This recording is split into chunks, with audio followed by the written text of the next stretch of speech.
The power sweep was the play of the day in Chicago last Sunday. Despite efforts of man and machine, Soldier Field was a cross between Lake Titicaca and a Nantucket sleigh ride.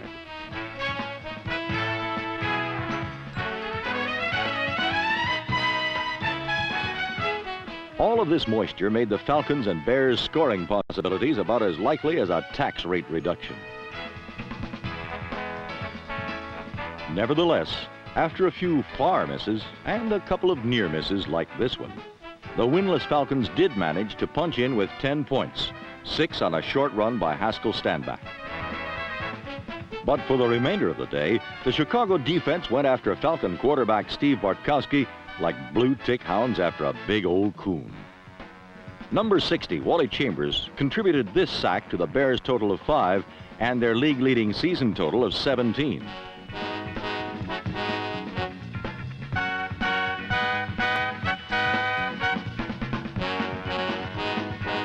But while the Chicago defense was humming, the offense was hurting.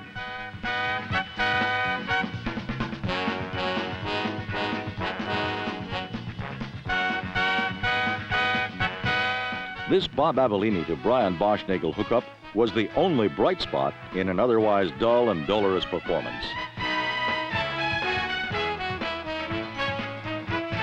Throughout the remainder of the long gray day, the combination of Atlanta's miserly defense and the Bears' mistake-making offense added up to the Falcons' first win of 76 and Chicago's first loss.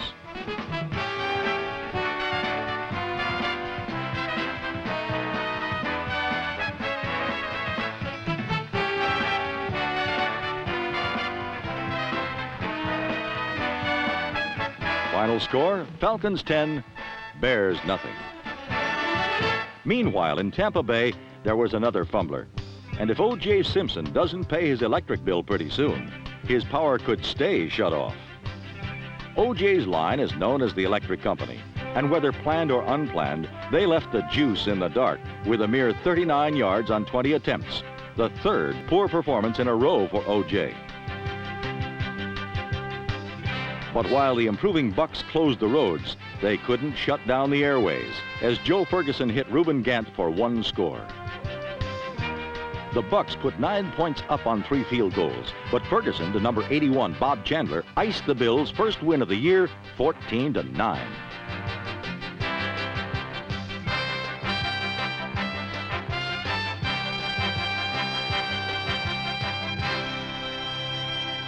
It was fumbles everywhere last week. And in Los Angeles, Craig Morton's goal line fluff was costly. However, Morton did get the Giants off to a 10-0 lead on this pass to tight end Bob Tucker. But then, the Rams rolled on the power of number 22, John Cappelletti, who's having an excellent season. And this right end sweep finished the Giants 24-10.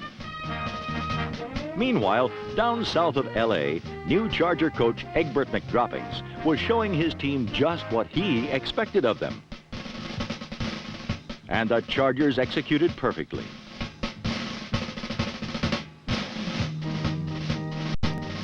But that was all in fun, for in reality, the new-look Chargers were devastating.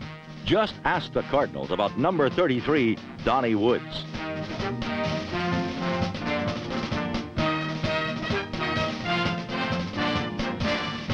Woods' 13-yard run opened the scoring, but St. Louis came back to lead 10-6 on a pass from Jim Hart to J.V. Kane.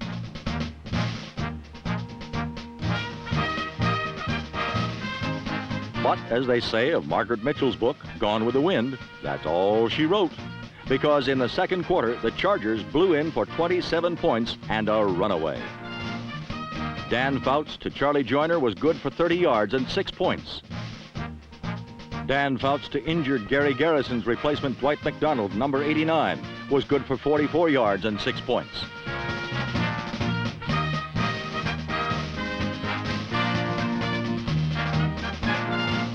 When Fouts and McDonald connected again, the Cardinals didn't have a ghost of a chance. The usually big play birds from St. Lou were left standing with egg on their face, 43-24. The Chargers are 3-0 and have won more games than they did in all of '75. And as Egbert McDropping says, here's hopping. They can keep it up.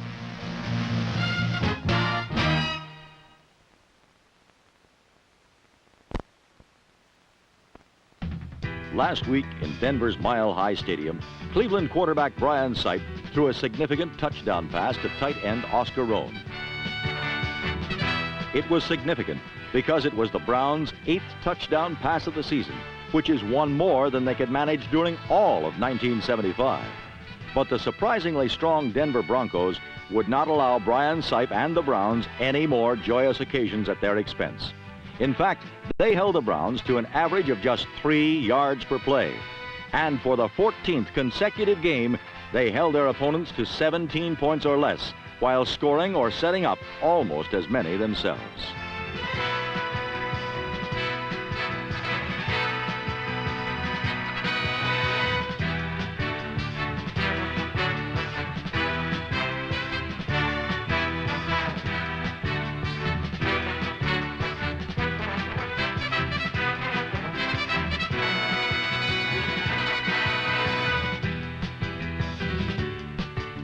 Number 10, Denver quarterback Steve Ramsey completed only 10 passes in the game, but 2 of them were scoring passes. One to 9-year veteran Haven Moses, number 25, and the other to Larry Zonka's old buddy from Wyoming, Jim Kick, number 33.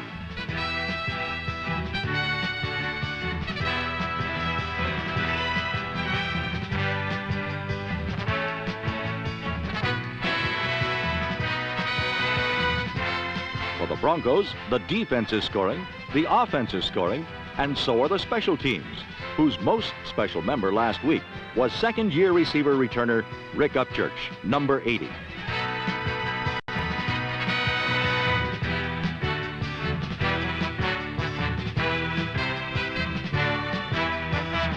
Returning a punt for a touchdown is quite an accomplishment. Last week, Rick Upchurch did it twice without even being touched.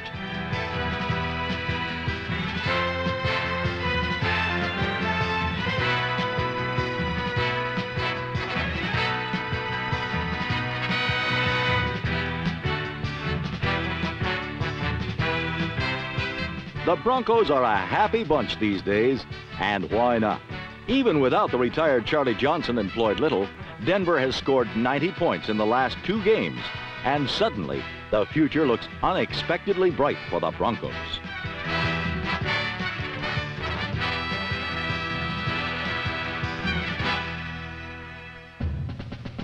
In Dallas, Burt Jones and the high-scoring Colts did not have such an easy time of it.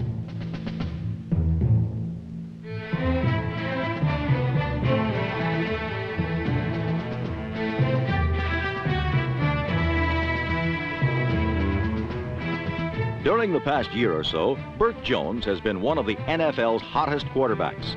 But last Sunday, the Dallas Cowboys found a way to cool him off, at least temporarily. But every time it seemed that the rifle could not fire another shot, back would come Burt, and the Colts would be at it again.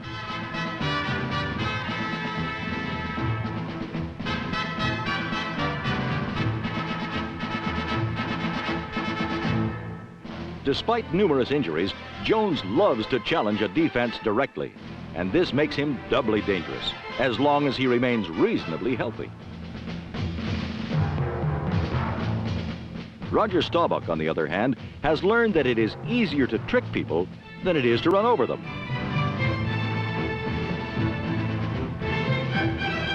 Wide receiver Drew Pearson's pass to wide receiver Golden Richards was the first touchdown for Dallas on a day when the Cowboys had to come from behind 4 different times. And if you have to come from behind, these receivers are not a bad group to aim for. They are, in fact, 3 of the prime reasons that Roger Staubach is off to a faster start than any other NFL passer.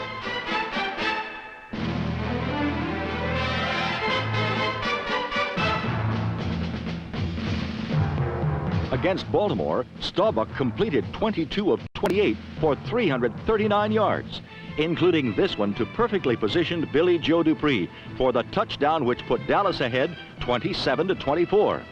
But Baltimore tied the score with just 28 seconds to play, and there were only 12 seconds left when Staubach launched this pass for his favorite clutch receiver, Drew Pearson.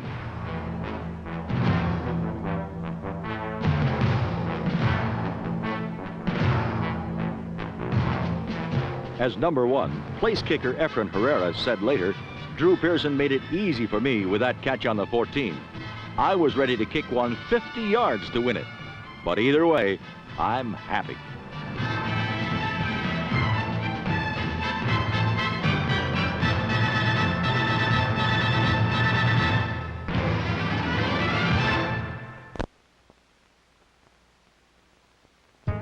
Before Detroit met Minnesota, Lion coach Rick Forzano predicted, we're going to have to fight for every inch we get.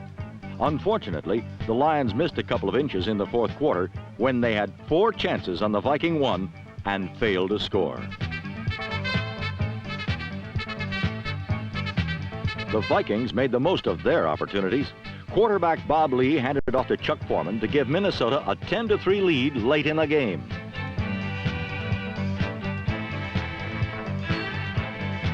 With 2 minutes to play, Greg Landry passed to Charlie Sanders for a touchdown. The game might have gone into overtime if the extra point had been successful. It was not, and the Lions were losers by a single point, 10-9. For Detroit, last Sunday was a day to forget, but for Hank Stram, it was one to remember. 2 years ago, Stram was fired as head coach of the Chiefs. Last Sunday, he returned to Kansas City with his new team, the New Orleans Saints. When Stram coached the Chiefs, he developed the moving pocket, the camouflage slot, and the tight end eye. But the Saints have no veterans like Len Dawson and Otis Taylor to operate his intricate formations. So, Stram has gone back to basics and constructed his offense on the hard running of rookies like bespectacled Chuck Muncie, number 42.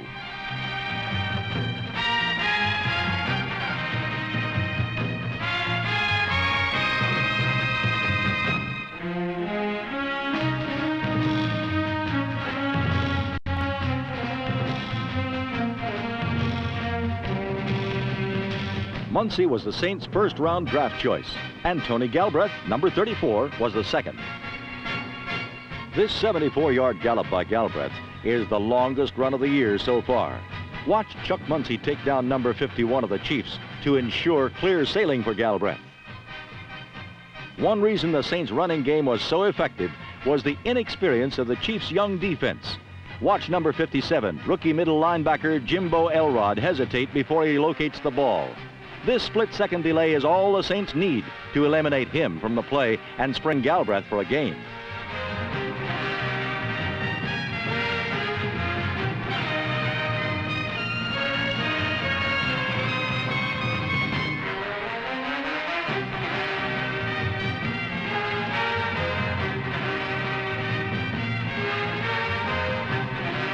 Passing as well as running contributed to the Saints' success.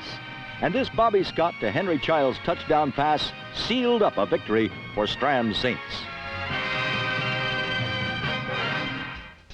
However, it would not be fair to suggest that the victory was an easy one. Throughout the first half, the Chiefs dominated the Saints primarily because of quarterback Mike Livingston and his favorite receiver on this day, Henry Marshall, number 89, a rookie from Missouri.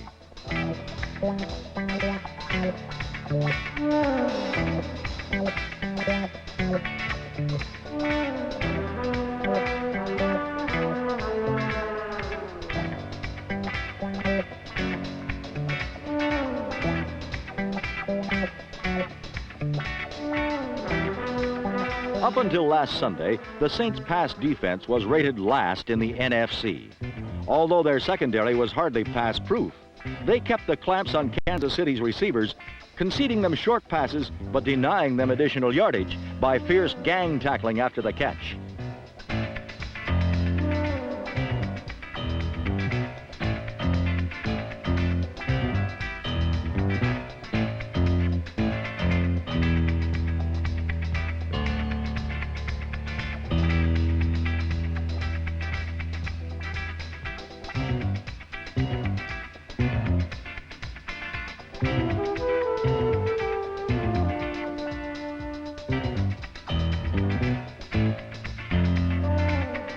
The inspired Saints out-hit and out-hustled the favored Chiefs and scrambled for their first win of the season, 27-17. But above all, the game was Hank Stram's triumph, and nobody knew it better than his admiring players. The Saints have never had a winning season and probably won't have one in 1976 either. But with Stram as coach, losing will be more exciting than ever before.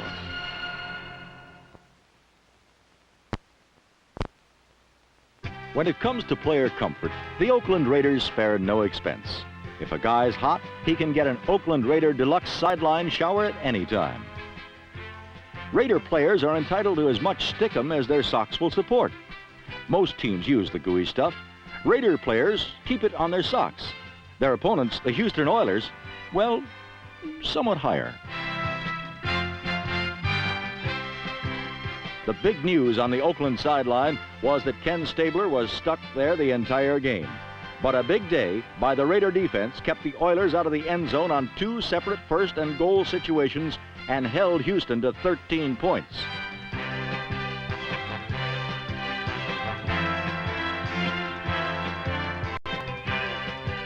In Snake Stabler's place was number 15, Mike Ray.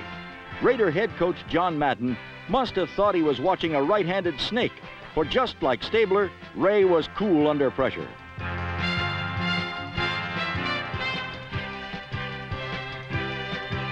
He hissed his passes into the middle zones much like Stabler, and when it came time for points, he did exactly what the snake would do.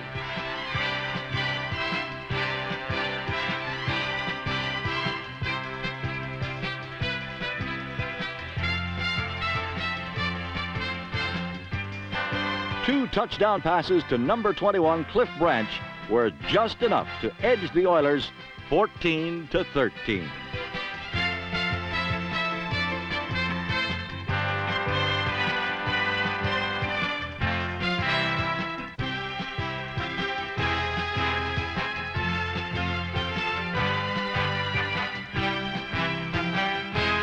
While one young quarterback had his day, another one, only 2 years older, number 14, Ken Anderson, at 27 years of age, became the all-time efficiency rating leader, leading Cincinnati to a 28-7 win over the Packers.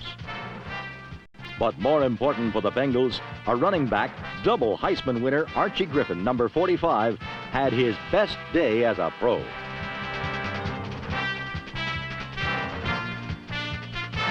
If Griffin realizes his potential, Anderson will be that much more effective. Indeed, the Bengals are all set at quarterback. The Packers are not. Lynn Dickey had one pass intercepted and returned 53 yards for a score by Ken Riley. And later, Tommy Casanova repeated Riley's act for 33 yards, scoring for the second straight week. For Dickey, it was a terrible day.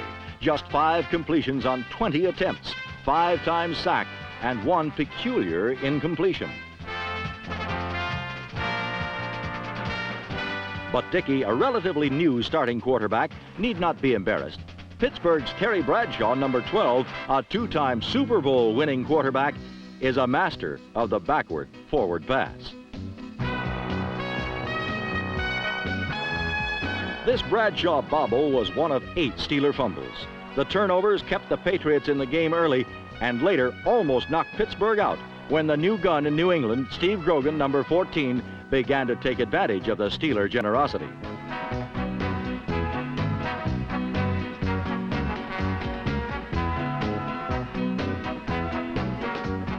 Grogan completed 13 passes for 257 yards and 2 touchdowns against a Steeler defense that is, surprisingly, the worst against the pass in the AFC.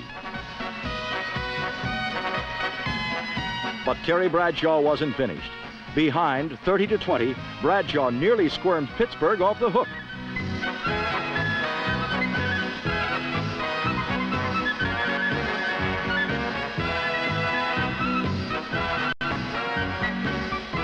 Though he finally went down, Bradshaw later rose to hit tight end Randy Grossman, cutting the deficit to 30-27 with nearly 3 minutes to go in the game.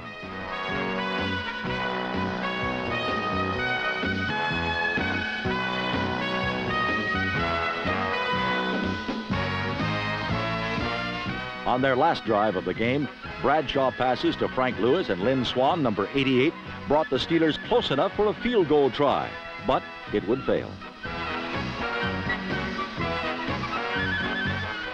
Pittsburgh is now 1-2 and glum. The Patriots 2-1 and smiling. 2 weeks ago, the Dolphins fell 30-14. Last week, the Steelers 30-27. Are the Raiders to be surprising New England's next victim this week?